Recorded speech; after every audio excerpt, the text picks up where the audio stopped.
Right now, somewhere in your immune system, there is DNA that is not entirely yours. It came from a different kind of human. One that buried its dead, cared for its sick, and sat with the dying long enough that we can find the evidence 40,000 years later, one that we watched disappear. The question science has been quietly avoiding is not what killed the Neanderthals. It is what our role was, and whether that answer changes what we are allowed to think about ourselves. For a long time, the story was simple and comfortable. Neanderthals were the losers, brutish, limited, outcompeted by sharper minds and better tools. We arrived in Europe, we were smarter, and they faded. That image is wrong, not slightly wrong. Fundamentally wrong in a way that most textbooks have not caught up to yet. Neanderthals made jewelry. They used pigment, red ochre, black manganese, to paint their bodies and possibly their cave walls. They buried their dead. Not all of them, not always, but deliberately, in ways that had no survival function. They cared for individuals who could not have survived without sustained help from others. Their throats were anatomically capable of speech. Their brains were, on average, the same size as ours or larger. That is not a portrait of a lesser species. That is a portrait of a people. So why are they gone?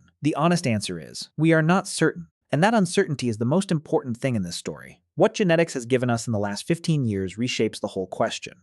When researchers began sequencing Neanderthal DNA from fossil bones, a finger fragment from a Siberian cave, teeth and skulls from across Europe, they found something no one fully expected. The boundary between us and them was not a wall. It was a membrane. We passed through each other. Modern humans outside of Africa carry between 1 and 4% Neanderthal DNA. That is not a contamination. That is inheritance. Somewhere on a continent that belonged to both of us, we met them, recognized enough of ourselves to have children together, and those children survived. Their descendants are listening to this right now, but the Neanderthals themselves disappeared around 40,000 years ago. Not all at once, slowly. Population by population, valley by valley, until there were very few, and then there were none. The theories are multiple and insufficient alone. Climate shifted, compressing the forests they depended on. Modern humans may have carried diseases their immune systems had never encountered. Competition for resources would not have required violence. Even a small disadvantage in birth rate, compounded across generations, is enough to erase a people without a single battle. And in some regions, we did not replace them. We absorbed them.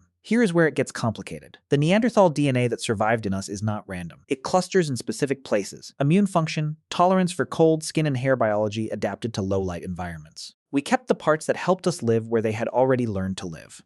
We inherited 40,000 years of their knowledge of a continent. We just did not keep them. In 1908, in a cave in France called La Chapelle aux Saints, researchers found the skeleton of an old Neanderthal man. He had severe arthritis. Most of his teeth were gone. His spine was so damaged he could barely walk. He lived like that for years, possibly decades, which means someone fed him, someone kept him warm, someone decided he was worth the cost when he could no longer pay it himself. We do not know his name. We do not know who took care of him. We only know that without help, he would have died decades earlier, and someone chose not to let that happen. That is not the behavior of a lesser species. That is the behavior of people, which raises a question that science cannot answer. What did it feel like for the ones who stayed, when there was no one left to stay for?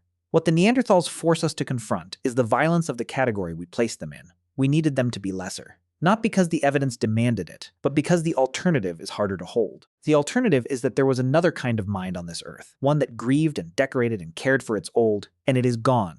And we are part of why evolution never said there could only be one.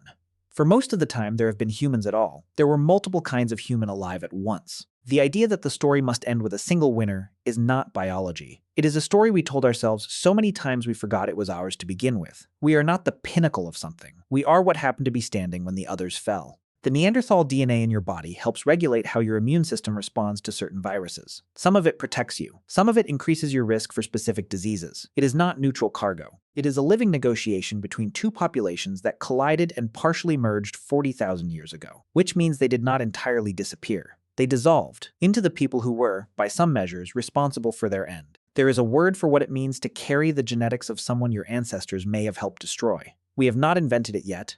The old man in La Chapelle had people who fed him when he could no longer feed himself. We do not know what happened to the ones who fed him. We do not know what happened to their children. We only know that at some point there were no more of them to feed anyone. And somewhere in the architecture of the cells keeping you alive right now, they are still here, not as comfort, not as redemption, as a question we keep not asking.